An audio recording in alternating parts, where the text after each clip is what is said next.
Untuk analisis menggunakan Smart PLS, yang pertama kita lakukan adalah persiapan datanya terlebih dahulu. Jadi nanti bisa dibuka ini ya, klien 2812 data dan hasil. Nah ini kita dibuka ada data ya, jadi nanti data ini yang kita akan masukkan ke dalam aplikasi Smart PLS. Jadi sebelum kita masukkan data ini, kita rubah dulu ke format CSV. Nah untuk cara membuat CSV nya seperti ini kita copy dulu ya, kita copy dulu keseluruhan, kemudian kita buat file baru seperti ini, lalu kita paste spesial, kita paste yang value nya saja. Nah seperti ini, kita hapus dulu yang tidak digunakan, yaitu di sini ada nomor ya, ini nomor tidak digunakan, kita hapus. Kemudian ini nama dari variabelnya. Nah yang digunakan ini saja ya.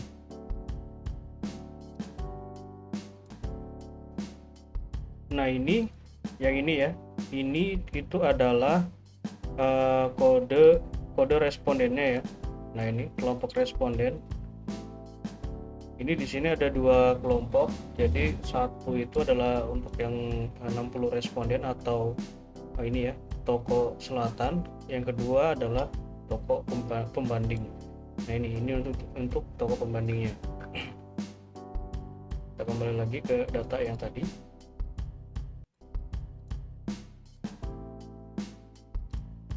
Nah ini kita beri kode KR seperti ini ya, untuk kelompok responden. Nah selanjutnya setelah seperti ini, lalu kita save.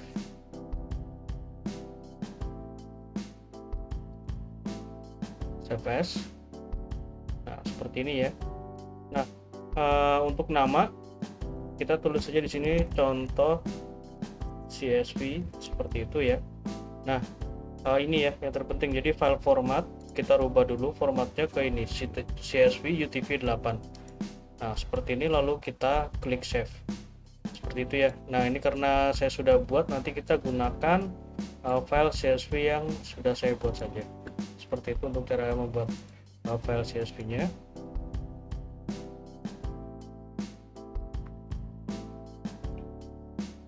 Nanti kita gunakan file CSV yang ini ya, yang sudah saya buat ini. Oke, setelah file CSV nya terbentuk, kita buka aplikasi Smart PLS. Nah di sini saya menggunakan Smart PLS 4. Nah setelah muncul tampilan seperti ini, kita buat ini ya, kita klik new project, nama kita tulis saja contoh seperti itu, create. Nah lalu ini import data file. Nah kita masukkan CSV yang sudah kita buat tadi. Nah ini ya, CSV yang ini, open, lalu kita klik import. Nah setelah seperti ini, karena ini ada dua kelompok ya, ada dua kelompok responden, kita klik ini generate group, kita centang yang KR ini yang paling atas, kemudian apply. Ini grup 1, edit ya, kita masukkan di sini adalah toko timur, apply. Yang kedua ini adalah untuk grup toko pembanding.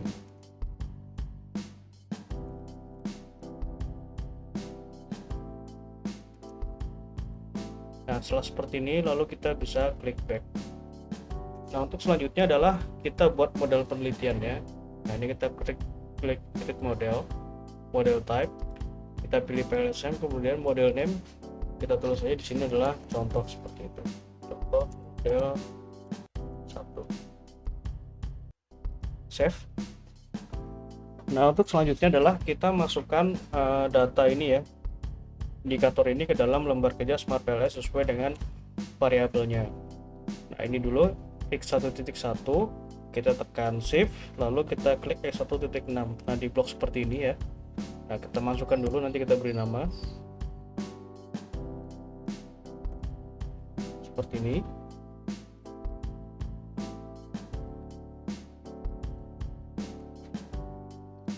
Setelah seperti ini, lalu bisa kita beri nama ya.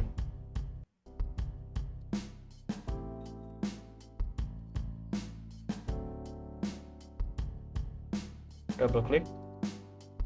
Nah seperti ini.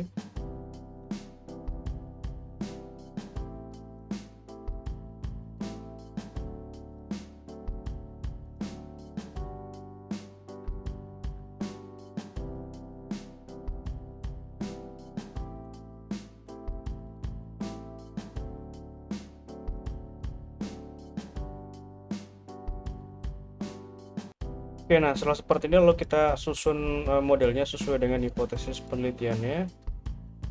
Nah, untuk memindahkan arah ini yang kuning ini, variable construct ini menggunakan menu indikator. Nanti tinggal diklik saja arah panahnya, maka yang kuning ini akan posisinya akan berpindah sesuai dengan arah panah yang dipilih.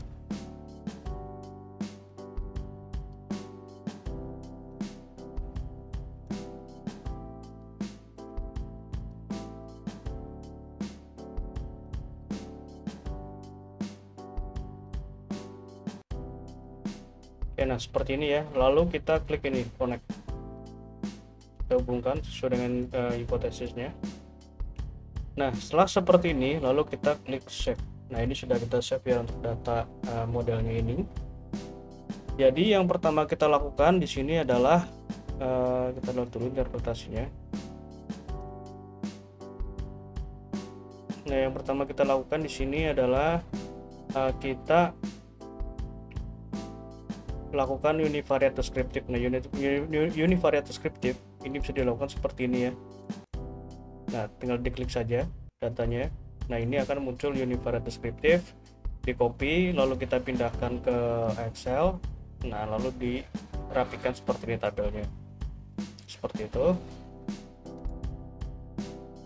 Nah, di sini kita melakukan pengujian outer model dan inner model. Jadi untuk outer model ini dilakukan 2 kali ya.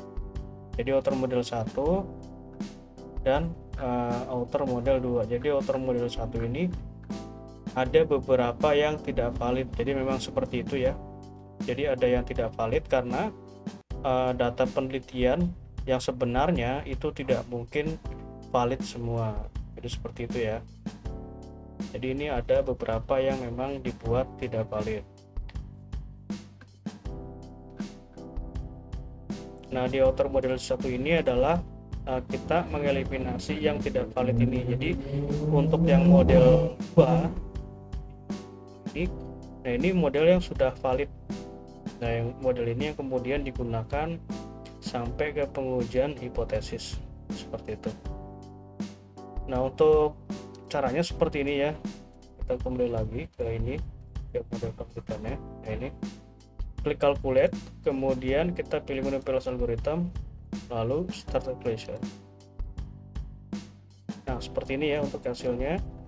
Jadi sebelum kita melakukan interpretasi, untuk hasil output ini bisa kita save. Jadi ada 2 cara kita meng-save-nya, yaitu yang pertama adalah kita save di dalam aplikasi Smart PLS-nya, atau yang kedua kita save di luar dari aplikasi Smart PLS. Nah, kalau misal kita ingin save di dalam aplikasi Smart PLS, tinggal klik ini aja, save. Kita beri nama di sini sesuai dengan tahapannya ya, PLS algorithm 1 read. Kemudian jika kita pengen meng-save di luar dari aplikasi Smart PLS, tinggal klik ini ya, klik Excel, lalu export. Nah, ini bisa di save di mana yang kita inginkan seperti itu. Nah, tinggal kita save saja. Misal seperti ini ya. Ini adalah PLS algorithm 1. Nah, lalu kita save atau kita buat folder. Nah, kalau saya biasanya dibuat folder seperti ini ya. Seperti ini foldernya. Jadi nanti lebih mudah jika ingin dicari seperti itu. Nah, ini sudah ada namanya ya, kita PLS algorithm dan lain-lain seperti itu. Dan kalau misalkan ingin meng-save gambar, caranya klik kanan lalu ini ya, export image. Nah, kita pilih external file. Nah, sama seperti tadi caranya, nanti di save di folder yang kita inginkan seperti itu ya. Dan ini berlaku untuk pengujian yang lainnya. Oke, ini adalah PLS algorithm yang pertama. Kita interpretasikan dulu. Yang pertama kita lihat adalah nilai dari outer loading. Nah, ini ya. Jadi outer loading ini di sini menguji nilai dari validitasnya. Ini validitas dari variabel konstruk atau kuesionernya. Nah, ini ada yang merah ya. Yang merah ini tandanya di bawah 0,70. Nah, ini harus kita eliminasi. Kemudian untuk reliabilitas kita lihat di sini, construct reliability and validity. Nah, ini ya. Nah, ini yang kita perhatikan adalah nilai dari average variance extracted (AVE) dan kelompok alpha. Nah, ini ya, kelompok alpha dan composite reliability. Jadi ketiga nilai ini harus memenuhi kriteria. AVE ini harus di atas 0,5. Kemudian composite reliability dan kelompok alpha ini harus di atas 0,7. Nah, kita coba lakukan eliminasi ya. Nah, tadi ini ya kelompok alpha dan AVE itu yang ini. Ini adalah uji validitas dan reliabilitas. Oke, kita lakukan eliminasinya. Ini kita back dulu. Nah, untuk eliminasi kita lihat di sini yang memiliki nilai terkecil. Oke, kita lakukan ulang ya.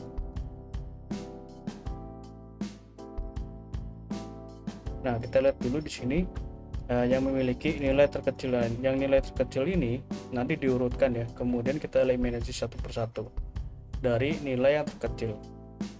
Kita lihat di sini contohnya. Nah, yang terkecil di sini adalah ini ya, x1.1 0,657. Nah, kita back dulu. x1.1 kita delete.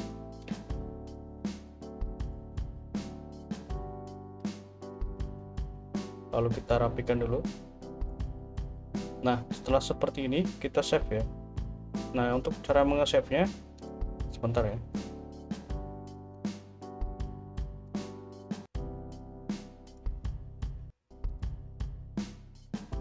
Nah, untuk cara nge-save-nya ini ya, kita buat ini modelnya menjadi dua, yaitu kita duplicate. Nah, ini adalah model yang eliminasi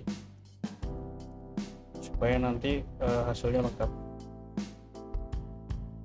Nah, yang kita eliminasi adalah model yang kita duplicate ini ya, model eliminasi ini x1 tadi ya.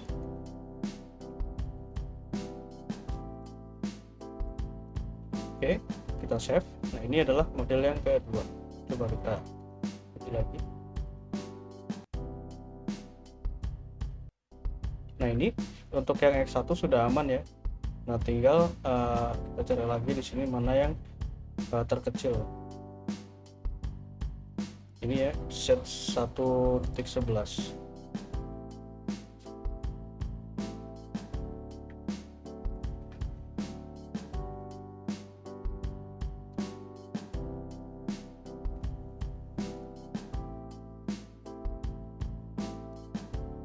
Ya, jadi caranya seperti itu ya.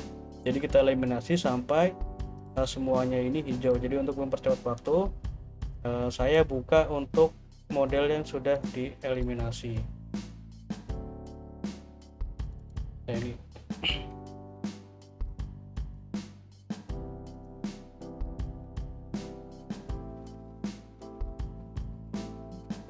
Nah, ini ya, setelah dieliminasi maka semuanya akan hijau. Kemudian construct reliability dan validity juga semuanya sudah hijau. Artinya sampai tahap ini ya, sampai tahap kedua ini itu model dan variabelnya itu sudah memenuhi kriteria validitas dan reliabilitas sehingga dapat dilanjutkan untuk pengujian selanjutnya. Nah, selanjutnya di sini adalah HTMT. Kita lihat nilainya di sini.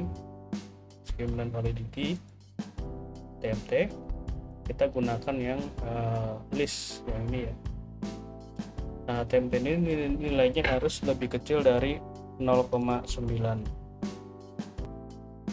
Nah, ini bisa kita lihat seluruhnya memiliki nilai lebih kecil dari 0,9, maka di sini dapat dikatakan tidak terjadi masalah pada diskriminan validity-nya. Selanjutnya adalah kita masuk ke pengujian inner model. Nah, yang pertama kita lihat nilai dari VIF. Nah, VIF ada di sini. Kita gunakan yang inner model list yang ini ya.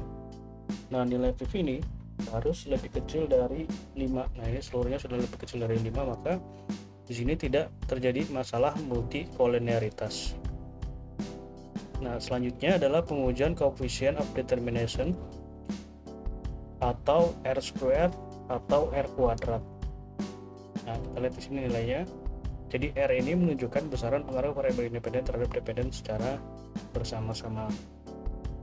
Atau seperti ini. Jadi Y minus L nilainya adalah 0,324 ya. Jadi di sini menunjukkan bahwa pengaruh variabel X dan Z itu sebesar 0,324 atau 32,4%, sedangkan sisanya dipengaruhi oleh variabel lain di luar dari model penelitian ini. Nah, untuk Q kuadrat nanti kita lakukan. Nah, ini dulu ya, effect size. atau F kuadrat, itu kita lihat nilainya di sini. Ini F square. Kita lihat yang list supaya lebih mudah. Nah, untuk yang F square ini menunjukkan besaran pengaruh variabel independen terhadap dependen, tapi secara individu. Jadi X ke Y, X ke Z, Z ke Y. Nah, caranya seperti ini ya. X ke Y nilainya adalah 0,061. Ini 0,061 itu memiliki kategori kecil. Jadi pengaruh X ke Y itu pengaruhnya kecil ya. Itu dilihat dari sini. Kemudian untuk X ke Z nilainya 0,257. Jadi lebih besar dari 0,15, maka masuk dalam kategori pengaruhnya itu adalah sedang. Seperti itu cara membacanya. Oke, kita lakukan pengujian ini Q kuadrat. Caranya seperti ini. Kita kembali dulu calculate, kemudian kita pilih menu di sini blindfolding, lalu start calculation. Kita lihat yang ini ya, cross validated redundancy.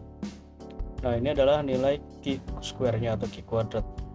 Nah, contoh ini untuk yang Y minute beli. Jadi Y ini nilainya adalah 0,17. Nah, 0,17 ini memiliki relevansi prediktif yang sedang.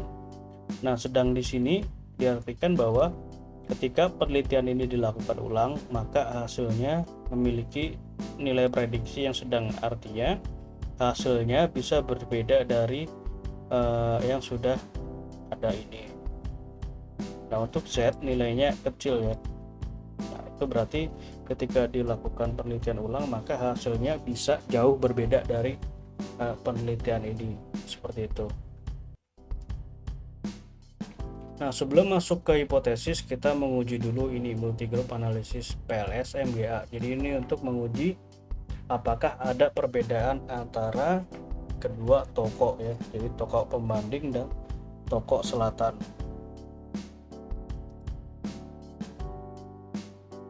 Nah, caranya seperti ini. Klik calculate, kemudian kita pilih ini bootstrap multigroup analysis. Kita pilih. Nah, untuk default ini belum tercentang ya. Kita centang semua. Seperti ini, lalu start calculation.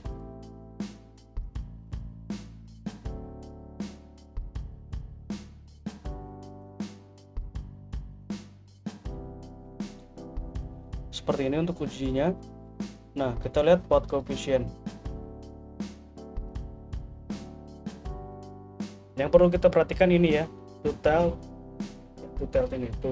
toko pembanding versus toko selatan. Nah, p-value ini. Jadi di sini membandingkan antara kedua toko. Jadi X ke Y, jadi brand awareness terhadap minat beli, pada kedua toko ini tidak terdapat perbedaan yang signifikan. X ke Z di kedua toko tidak terdapat perbedaan yang signifikan. Z ke Y, nah ini ya, Z ke Y pada kedua toko ini terdapat perbedaan yang signifikan. Jadi menurut multigroup ini yang berbeda signifikan adalah ini ya, Z ke Y. Namun ini harus kita konfirmasi lebih lanjut menggunakan uji hipotesis. Kita lihat di sini untuk pengaruh tidak langsung, spesifik indirect effect. Jadi kita melihat mediasi variabel Z ya. Jadi untuk mediasi kita bisa dilihat di sini untuk p-value-nya di bawah 0,05 ya, 0,018, maka pada pengaruh tidak langsung ini di sini terdapat perbedaan yang signifikan antara toko pembanding dan toko selatan. Seperti ini untuk MGA. Lalu untuk uji hipotesisnya. Ini ya, jadi untuk hipotesisnya ini 3 kali ya. Jadi ada yang keseluruhan toko atau keseluruhan data ini, kemudian toko selatan dan toko pembanding.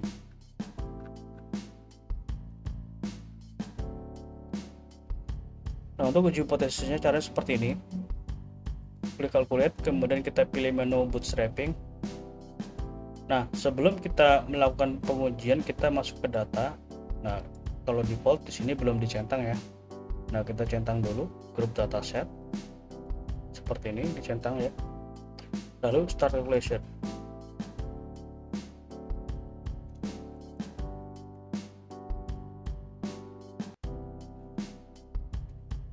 Nah, ini adalah pengujian hipotesis yang total. Kita lihat di sini data group. Ini komplit ini artinya seluruh kelompok data. Kita lihat di sini untuk path koefisien untuk pengujian pengaruh langsung, jadi X terhadap Y, X terhadap Z, Z terhadap Y.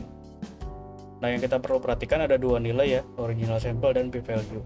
Jadi original sample ini menunjukkan apakah pengaruhnya itu positif atau negatif, kemudian p-value menunjukkan apakah pengaruhnya itu signifikan atau tidak.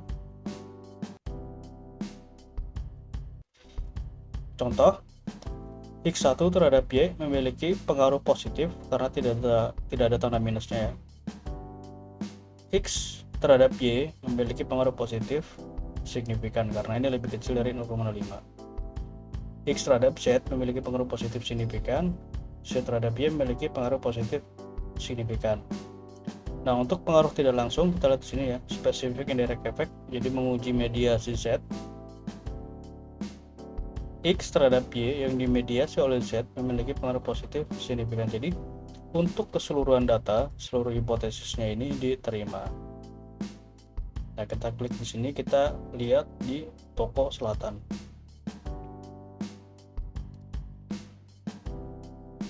Nah, ini adalah grafik untuk toko selatan. Sama seperti tadi ya, path koefisien kita lihat seluruhnya positif, seluruhnya signifikan, spesifik. Ini juga positif signifikan, jadi ini mediasinya positif signifikan. Kita lihat untuk toko pembanding. Nah, ini jadi untuk toko pembanding itu di sini tidak ada yang signifikan ya, tidak ada yang signifikan. Kita lihat spesifiknya.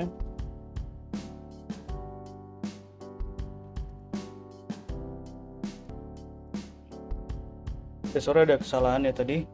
Jadi untuk ini hasilnya sudah saya load dari save file yang sudah dikirim. Nah, untuk toko pembanding itu yang brand awareness terhadap Z, kepuasan itu memiliki pengaruh ini ya, pengaruh positif signifikan. Jadi untuk toko pembanding itu yang signifikan hanya X terhadap Z saja. Nah, untuk spesifik indirect effect kita lihat. Nah, ini untuk yang spesifik atau pengaruh mediasi itu tidak dapat pengaruh yang signifikan. Jadi seperti itu pengujiannya. Terima kasih. Jika ada yang kurang jelas bisa ditanyakan.